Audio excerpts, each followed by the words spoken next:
평소에 참 좋은 사람이라고 생각했는데. 여러분, 이런 말 해보신 적 있으시죠? 돈 이야기만 나오면 갑자기 변하는 사람들 때문에 실망한 경험 말입니다. 결혼식 축의금 봉투를 내밀 때, 식당에서 계산서가 나올 때, 자녀들 용돈을 줄 때, 바로 이런 순간들에서 사람의 진짜 얼굴이 드러납니다. 사람을 알고 싶거든 그가 돈을 쓸 때를 보라. 이 말을 200년 전에 하신 분이 계십니다. 바로 조선 최고의 천재 정약용입니다. 오늘은 다산 정약용이 발견한 돈 쓸 때 드러나는 인간의 5가지 얼굴을 공개합니다. 여러분은 어떤 타입이신지, 주변 사람들은 또 어떤 모습인지 함께 확인해 보시죠. 영상을 시작하기 전에 구독과 좋아요를 눌러주시면 제가 영상을 제작하는데 큰 힘이 됩니다.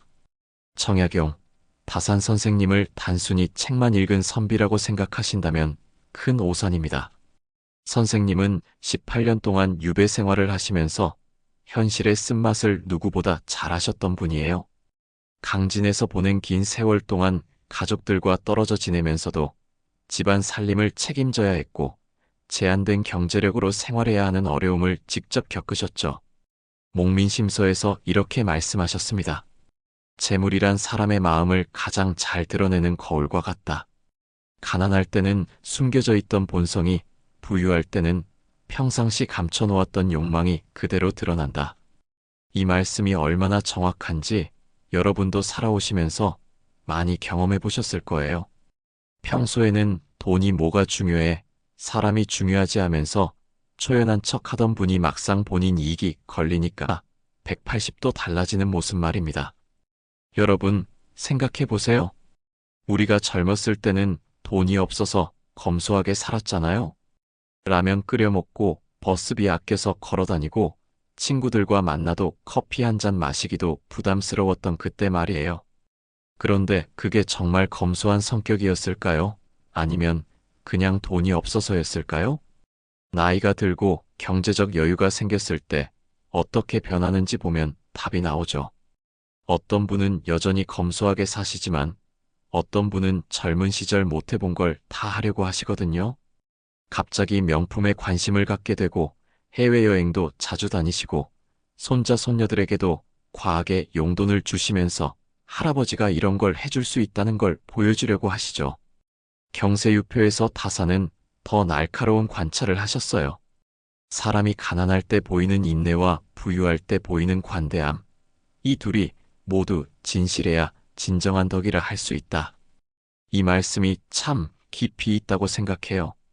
가난할 때만 착하고 돈이 생기면 교만해지는 사람이 있는가 하면 돈이 없을 때는 야박하다가 여유가 생기면 갑자기 관대해지는 사람도 있거든요.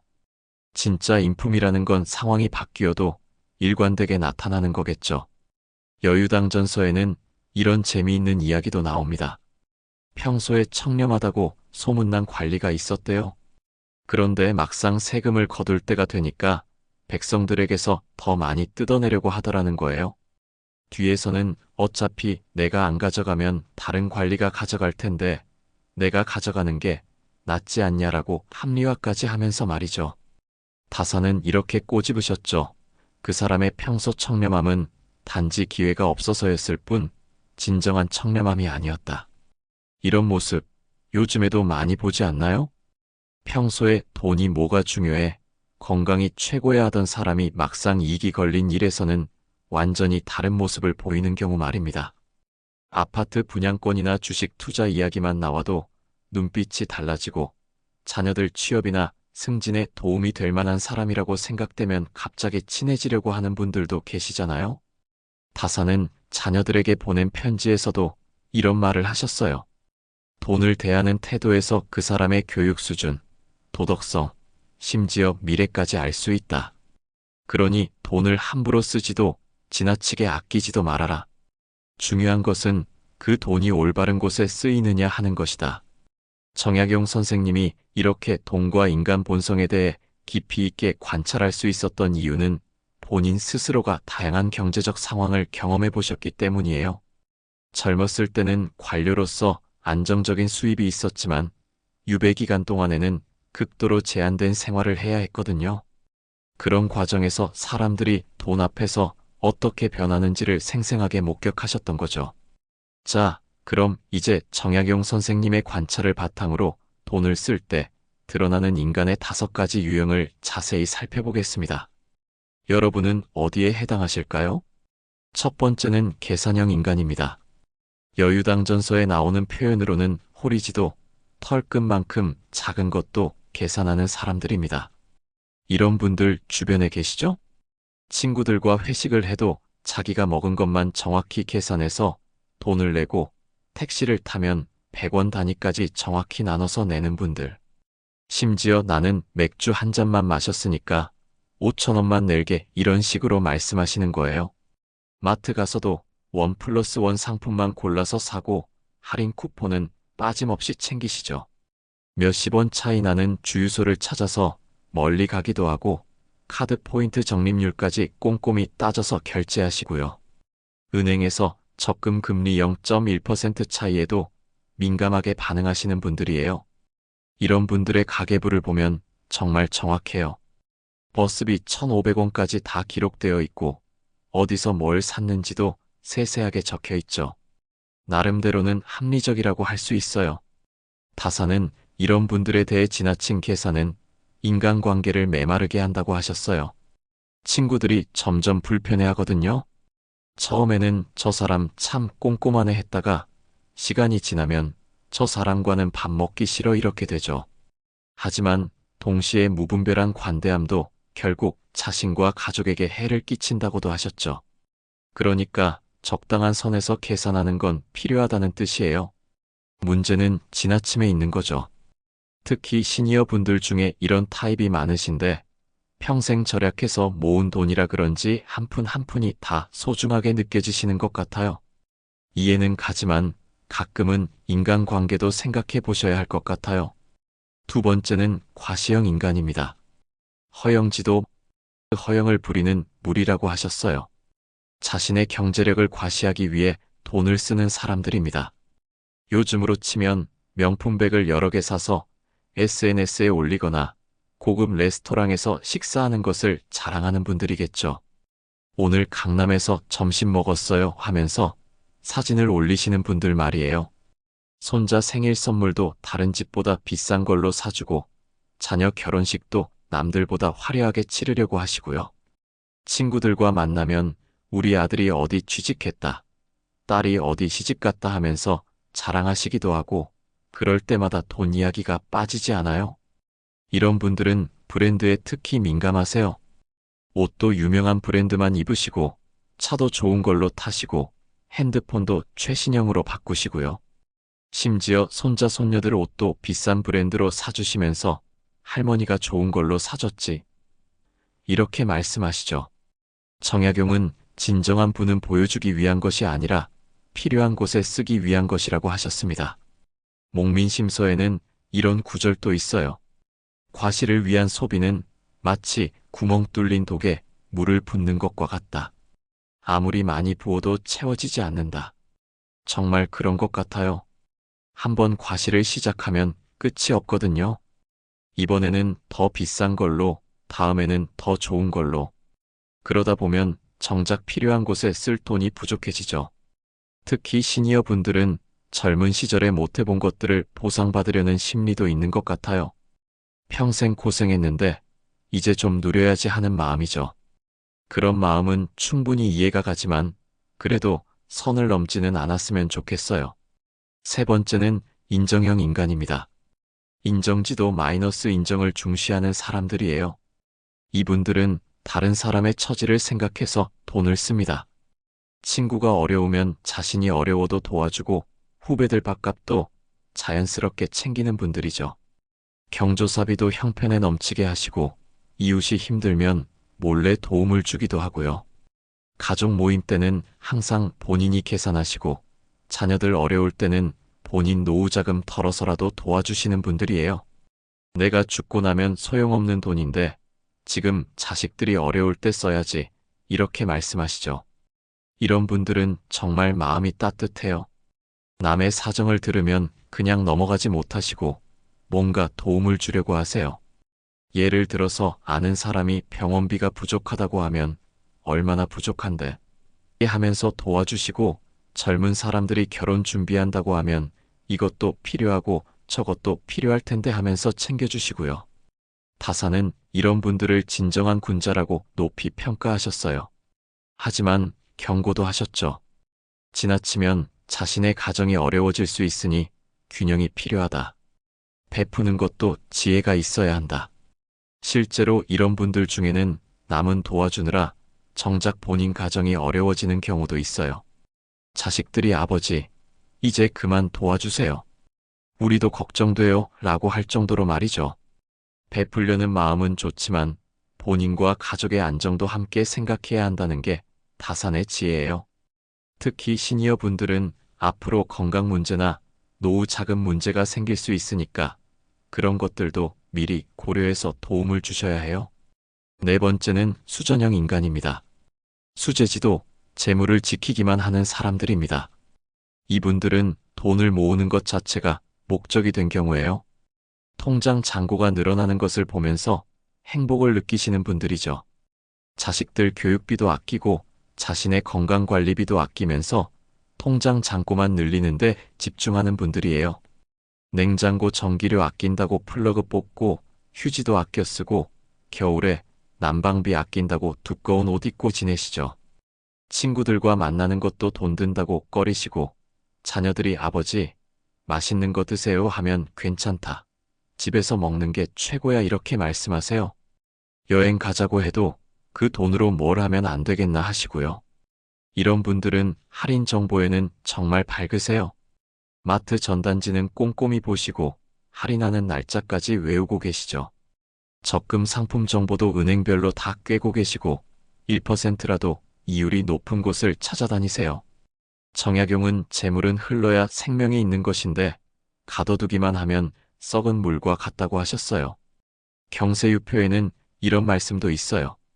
돈을 쓰지 않고 모으기만 하는 것은 마치 우물물을 가둬두는 것과 같다. 흐르지 않으면 결국 썩게 된다. 특히 시니어 분들께는 더욱 와닿는 말씀이죠. 언제까지 모으기만 할 건가요? 이제는 써야 할 때가 아닌가요? 건강할 때 여행도 다니시고 좋은 음식도 드시고 가족들과 좋은 추억도 만드셔야 하는데 돈만 모으시다가 정작 쓸 때가 되면 건강이 따라주지 않을 수도 있어요. 부자로 죽는 것이 미덕이 아니라 의미 있게 쓰고 가는 것이 진정한 지혜다. 이것도 정약용의 말씀이에요. 돈이 많다고 해서 훌륭한 사람이 되는 건 아니라는 뜻이죠. 중요한 건 그 돈을 어떻게 쓰느냐예요. 마지막 5번째는 지혜형 인간입니다. 지혜지도 정약용이 가장 이상적으로 본 유형입니다. 이분들은 돈을 쓸 때 항상 생각합니다. 이 돈이 정말 의미 있는 곳에 쓰이는가? 나와 내 가족, 그리고 사회에 도움이 되는가?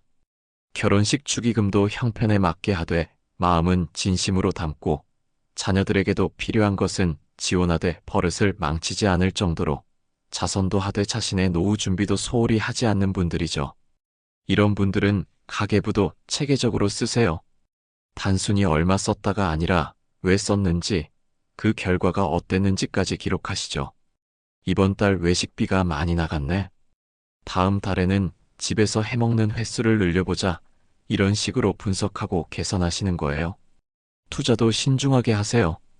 무작정 따라하지 않고 본인이 이해할 수 있는 범위 내에서만 투자하시죠. 잃어도 괜찮을 정도의 금액으로만 투자하시고 절대 생활비까지 건드리지 않으세요. 선물도 센스 있게 하세요. 비싸다고 좋은 게 아니라 상대방이 정말 필요로 하는 걸 주시거든요. 손자가 축구를 좋아한다면 축구공을 사주시고 손녀가 피아노를 배운다면 악보집을 사주시는 식으로요. 정약용은 이렇게 말씀하셨습니다. 돈을 쓸 때마다 3번 생각하라. 첫째, 이것이 꼭 필요한가? 둘째, 다른 사람에게 도움이 되는가? 셋째, 미래에 후회하지 않을 것인가?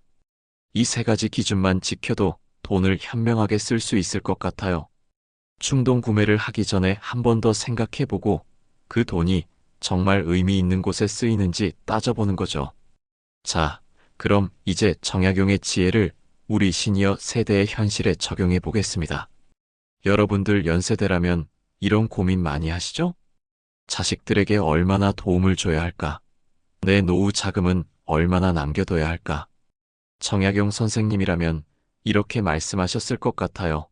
자식에 대한 사랑과 자신에 대한 책임, 둘 다 소중하다. 하지만 무엇보다 중요한 것은 그 결정을 내릴 때의 마음가짐이다. 자식들 도와주는 것도 정도가 있습니다. 진정한 사랑이라면 그들이 스스로 설 수 있도록 도와주는 것이지 평생 의존하게 만드는 것은 아니죠. 다사는 자녀들에게 이런 편지를 보내셨어요. 부모의 재산을 믿고 게으름을 피우는 자식은 결국 가문을 망치는 자식이다. 차라리 가난하게 두어도 스스로 일어설 힘을 기르게 하라. 요즘 말로 하면 부모 찬스에 너무 의존하게 하지 말라는 뜻이에요. 물론 정말 어려울 때는 도와줘야겠지만 그것도 한도가 있어야 한다는 거죠. 예를 들어서 자녀가 집을 사려고 한다면 전체 금액을 다 지원해주는 것보다는 일정 부분만 도와주고 나머지는 스스로 해결하게 하는 게 좋겠죠. 그래야 그 집에 대한 소중함도 느끼고 앞으로 관리도 잘할 테니까요. 손자 손녀 용돈도 마찬가지예요. 무조건 많이 주는 게 사랑이 아니라 적절한 선에서 주면서 돈의 소중함도 가르쳐 주는 게 진정한 사랑이죠. 요즘 시니어 분들 중에서도 두 가지 극단적인 모습을 봅니다. 한쪽은 이제 늙었는데 뭐하러 돈을 쓰냐며 지나치게 아끼는 분들, 다른 한쪽은 내가 번 돈 내가 쓰는데 뭐 어때라며 무분별하게 쓰는 분들. 정약용의 지혜로는 둘 다 균형이 깨진 상태예요. 여유당전서에는 이런 말씀이 있어요. 지나친 절약은 인생의 즐거움을 빼앗고 지나친 소비는 미래의 안정을 빼앗는다. 진정한 지혜는 현재의 행복과 미래의 안정을 모두 고려하는 것이다. 여행도 적당히 하시고 건강관리도 투자하시되 자녀들 미래와 본인들 노후도 준비하는 거죠. 모든 걸 아끼면서 사는 것도 의미 없고 모든 걸 다 써버리는 것도 위험하니까요. 건강 관련 지출은 아끼지 마세요. 정기검진도 받으시고 좋은 음식도 드시고 운동도 하시고요. 건강을 잃으면 돈이 있어도 소용없으니까요. 하지만 허영이나 과시를 위한 지출은 신중하게 생각해 보세요. 남들에게 보여주기 위해 비싼 옷을 사거나 고급 레스토랑에서 사진 찍으려고 가는 건 의미가 없어요. 나이가 들수록 인간관계가 더 소중해지죠. 그런데 바로 이때 돈 때문에 관계가 틀어지는 경우도 많습니다. 친구들과의 모임에서 누가 돈을 낼 것인가, 자식들에게 용돈을 얼마나 줄 것인가, 손자 손녀들 용돈은 어떻게 할 것인가. 정약용은 돈은 인간관계를 위한 수단이지 목적이 되어서는 안 된다고 하셨어요. 목민심서에는 이런 말씀도 있어요.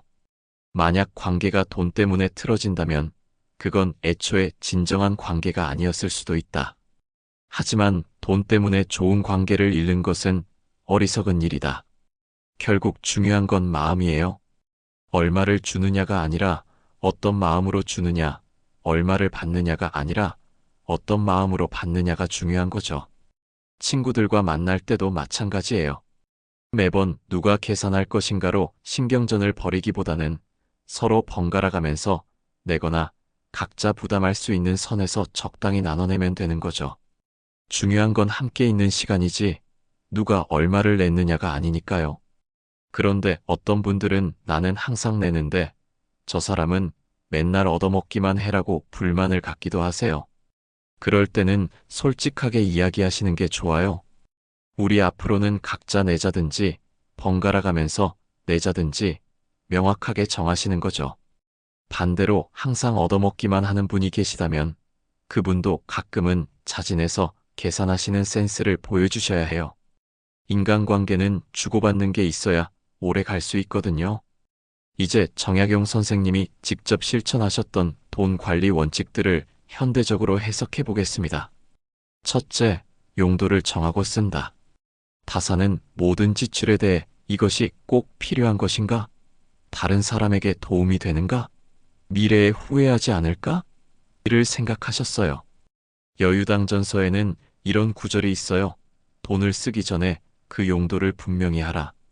용도가 불분명한 돈은 반드시 낭비로 이어진다. 시니어 분들께 적용하면 큰 지출을 하시기 전에 하루 정도 생각해 보시는 것도 좋겠죠. 충동적으로 사는 것보다는 정말 필요한 건지, 다른 대안은 없는 건지 한 번 더 생각해 보시는 거예요. 특히 TV 홈쇼핑이나 인터넷 쇼핑에서 지금만 특가, 한정 수량 이런 말에 혹해서 충동 구매하시는 경우가 많은데, 그럴 때일수록 한 번 더 생각해 보셔야 해요. 정말 그게 필요한 물건인지, 집에 비슷한 게 있지는 않은지 말이에요.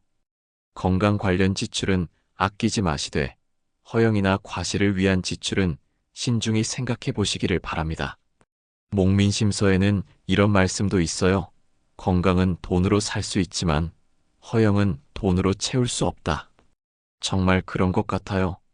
건강검진비, 영양제비, 운동비 같은 건 아끼면 안 되지만 남들에게 보여주려고 하는 소비는 끝이 없거든요. 한번 시작하면 계속 더 비싼 걸, 더 좋은 걸 사고 싶어지니까요. 둘째, 베풀 때는 상대방의 자존심을 생각한다. 다사는 가난한 친척을 도울 때도 상대방이 부담스럽지 않게 하는 방법을 고민하셨어요. 그냥 돈을 주는 게 아니라 일거리를 만들어서 품삯을 주는 방식으로 도와주셨다고 해요. 자식들 도와주실 때도 마찬가지입니다. 내가 해준다는 식보다는 우리 함께 해결해보자는 마음으로 접근하시면 어떨까요? 예를 들어서 자녀가 사업 자금이 필요하다고 하면 그냥 돈을 주는 것보다는 아버지가 투자해볼게. 대신 열심히 해야 한다는 식으로 접근하는 거죠. 그러면 자녀도 더 책임감을 갖게 되고 부모님도 단순히 퍼주는 게 아니라 투자하는 기분이 되잖아요. 또는 이자를 받지는 않을 테니까 편할 때 갚아라 이런 식으로 하시는 것도 좋고요. 그러면 받는 입장에서도 부담이 덜하고 주는 입장에서도 나중에 돌려받을 수 있어서 좋죠. 경세유표에는 이런 말씀이 있어요. 도움은 상대방의 자립심을 키워주는 방향으로 주어야 한다. 의존심을 키우는 도움은 독이 될 수 있다. 정말 중요한 말씀이에요. 무조건 도와주는 게 사랑이 아니라 그 사람이 스스로 설 수 있도록 도와주는 게 진짜 사랑이라는 거죠. 손자, 손녀들 용돈을 줄 때도 마찬가지예요. 그냥 무조건 주는 것보다는 할아버지 심부름 해주면 용돈 줄게 이런 식으로 하시면 아이들도 돈의 소중함을 배우고 할아버지와의 시간도 더 의미 있게 보낼 수 있어요. 셋째, 절약은 미덕이지만 인색함은 악덕이다. 필요한 곳에는 과감히 쓰되 불필요한 곳에는 쓰지 않는 것. 이것이 다산의 지혜입니다. 여유당전서에는 절약과 인색함의 차이에 대해 이렇게 설명하고 있어요. 절약은 미래를 위한 투자이지만 인색함은 현재의 행복을 빼앗는다. 돈을 아끼는 것과 삶을 아끼는 것은 다르다. 예를 들어서 전기료 아낀다고 에어컨도 안 틀고 더위에 시달리는 건 인색함이에요? 건강을 해칠 수 있거든요. 하지만 안 쓰는 전자제품 플러그를 뽑아서 대기 전력을 절약하는 건 절약이죠. 겨울에 난방비 아낀다고 감기 걸릴 정도로 춥게 지내시는 것도 잘못된 거예요. 감기 걸려서 병원비 나오는 게 난방비보다 더 클 수 있거든요. 가족들과의 시간을 위한 지출, 건강을 위한 지출, 교육을 위한 지출은 아끼지 마세요. 하지만 보여주기 위한 지출, 충동적인 지출, 의미 없는 지출은 줄이시는 게 좋겠어요. 정약용은 18년 유배 생활 동안에도 가계부를 썼다고 해요. 매일 들어오는 돈과 나가는 돈을 기록하면서 가족들의 생활을 책임지셨죠. 요즘 말로 하면 가계부 쓰기의 원조셨던 거예요. 하지만 단순히 돈만 기록한 게 아니라 각 지출에 대한 의미도 함께 적으셨대요. 이 돈이 가족의 행복에 기여했는가? 이웃에게 도움이 되었는가? 후회 없는 선택이었는가? 목민심서에는 이런 구절이 있어요. 지출할 때마다 그 의미를 생각하라. 의미 있는 지출은 투자가 되고 의미 없는 지출은 낭비가 된다. 이런 습관을 시니어 분들도 참고하시면 좋을 것 같아요. 단순히 돈의 출입만 기록하는 게 아니라 그 돈이 진짜 의미 있게 쓰였는지 생각해 보는 거죠. 예를 들어서 손자 생일 선물을 샀다면 단순히 선물비 10만 원이라고 적는 게 아니라 손자 생일 선물 10만 원, 손자가 정말 좋아했음이라고 적는 거예요. 그러면 나중에 가계부를 볼 때도 의미가 있죠. 반대로 충동적으로 산 물건이 있다면 충동 구매 5만 원, 별로 쓸모없음이라고 적어두는 거예요. 그러면 다음에는 그런 실수를 반복하지 않게 되죠. 정약용은 또 이런 말씀도 하셨어요. 가난할 때의 검소함과 부유할 때의 관대함을 모두 갖춘 사람이 진정한 군자다. 젊었을 때 어려웠던 경험이 있으신 분들이라면 그때의 검소함을 잊지 마시되 지금의 여유가 있을 때는 적절한 관대함도 보이시라는 뜻이에요. 하지만 관대함도 지혜롭게 보이셔야 해요. 무작정 퍼주는 게 아니라 정말 도움이 필요한 곳에 정말 의미 있는 방식으로 도움을 주시는 거죠. 예를 들어서 동네에 어려운 이웃이 있다면 그냥 현금을 주는 것보다는 쌀이나 생필품을 사서 전해드리는 게 더 의미 있을 수 있어요. 받는 분도 부담스럽지 않으시고 실제로 도움도 되니까요. 마지막으로 정약용이 추구했던 이상적인 경제관을 소개해드리겠습니다. 경세유표에서 타사는 이렇게 말씀하셨어요.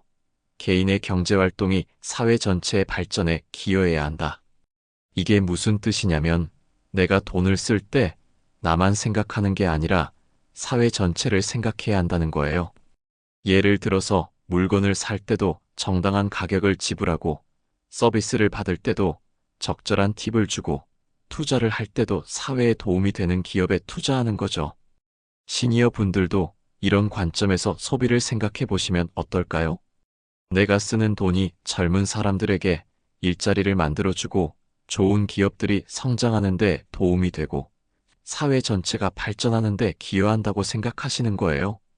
예를 들어서 외식을 할 때도 대기업 프랜차이즈보다는 동네 맛집을 이용하시고 물건을 살 때도 대형마트보다는 동네 상점을 이용하시고 여행을 갈 때도 지역 경제에 도움이 되는 방향으로 계획을 세우시는 거죠.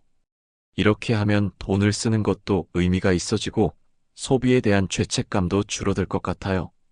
나는 그냥 돈을 쓰는 게 아니라 사회에 기여하고 있다는 생각이 들거든요. 또 하나 중요한 건 젊은 세대에 대한 투자도 생각해 보시라는 거예요. 꼭 자기 자녀가 아니더라도 장학금을 주거나 창업하는 젊은이들을 도와주거나 교육 관련 기부를 하거나 하는 방식으로 말이죠. 정약용은 한 세대의 지혜가 다음 세대로 전해질 때 사회가 발전한다고 하셨거든요. 우리 시니어 세대가 쌓아온 경제적 여유를 젊은 세대와 나눈다면 그것만큼 의미 있는 투자는 없을 거예요. 200년 전 정약용의 한마디가 오늘도 이렇게 가슴에 와닿는 이유는 뭘까요? 그것은 돈과 인간 본성의 관계가 시대를 초월한 진리이기 때문입니다. 기술이 발달하고 사회가 변해도 돈을 대하는 인간의 마음은 크게 다르지 않거든요. 200년 전에도 계산형 인간이 있었고 과시형 인간이 있었고 인정형 인간이 있었어요. 지금도 마찬가지죠. 여러분은 오늘 어떤 모습으로 돈을 쓰셨나요? 혹시 모르는 사이에 자신의 진짜 모습을 보여주고 계신 건 아닌지요? 아침에 일어나서 커피 한 잔 마실 때, 점심 먹으러 식당에 갈 때, 마트에서 장을 볼 때, 자녀들과 통화하면서 용돈 이야기를 할 때, 이런 일상적인 순간들에서 우리의 진짜 모습이 드러나는 거예요. 카페에서 커피를 시킬 때도 가장 싼 걸로 주세요라고 하시는 분이 계시는가 하면 제일 비싼 걸로 주세요라고 하시는 분도 계시잖아요. 그 선택 하나하나가 그 사람의 성격을 보여주는 거죠. 다산이 꿈꾸던 세상은 모든 사람이 돈을 지혜롭게 쓰는 세상이었습니다. 자신만이 아닌 가족과 이웃을 생각하며 쓰는 세상 말입니다. 목민심서에는 이런 아름다운 구절이 있어요. 한 사람의 현명한 소비가 10사람의 삶을 윤택하게 할 수 있다. 정말 그런 것 같아요. 우리가 지혜롭게 돈을 쓰면 그 돈을 받는 사람도 도움이 되고 그 과정에서 관련된 모든 사람들도 혜택을 보게 되죠. 예를 들어서 동네 식당에서 밥을 드시면 식당 사장님도 좋고 그 식당에서 일하는 직원들도 좋고 식재료를 공급하는 업체들도 좋고 이렇게 연결되어서 많은 사람들에게 도움이 되는 거예요. 우리 시니어 세대가 그런 지혜로운 모습을 보여준다면 우리 후손들도 돈의 참된 의미를 배우지 않을까요? 손자, 손녀들이 할아버지, 할머니가 돈을 쓰는 모습을 보면서 우리도 저렇게 현명하게 돈을 써야겠다고 생각하게 되는 거죠. 그게 바로 최고의 교육이에요. 말로 돈을 아껴 써야 한다. 남을 도와야 한다. 이렇게 가르치는 것보다 실제로 그런 모습을 보여주는 게 훨씬 효과적이거든요. 그래서 오늘부터라도 돈을 쓸 때 한 번 더 생각해 보시면 어떨까요? 이 돈이 정말 의미 있는 곳에 쓰이는가? 내 가족과 사회에 도움이 되는가? 나중에 후회하지 않을까? 이 세 가지만 생각해 보셔도 돈을 훨씬 현명하게 쓰실 수 있을 거예요. 오늘 영상이 도움이 되셨다면 좋아요 버튼을 눌러주시고 정약용의 더 많은 지혜가 궁금하시다면 구독과 알림 설정도 부탁드립니다. 댓글로 여러분의 돈 사용 철학도 공유해주세요. 여러분 중에는 계산형이신 분도 계실 테고 인정형이신 분도 계실 테고 지혜형을 추구하시는 분도 계실 거예요. 어떤 타입이든 상관없어요. 중요한 건 자신의 모습을 객관적으로 바라보고 조금씩 더 나은 방향으로 발전해 나가는 거니까요. 완벽한 사람은 없어요. 정약용도 처음부터 완벽하지 않았거든요. 젊었을 때는 과시형에 가까웠다가 유배 생활을 통해 지혜형으로 변해가신 거예요. 경험을 통해 배우고 성장하신 거죠. 우리도 마찬가지예요. 지금까지 어떻게 살아왔든 오늘부터 조금씩 더 현명하게 돈을 쓰시면 되는 거예요. 여러분의 지갑 속 돈이 단순한 돈이 아니라 사랑을 표현하고 관계를 만드는 지혜의 도구가 되기를 바라겠습니다. 정약용이 남긴 마지막 말씀으로 오늘 이야기를 마무리하겠습니다. 돈을 쓰는 방식에서 그 사람의 인품이 드러난다. 지혜로운 사람은 돈으로 행복을 사지 않고 행복으로 돈의 가치를 만든다. 여러분도 오늘부터 행복으로 돈의 가치를 만드는 지혜로운 시니어가 되시기를 바랍니다. 감사합니다.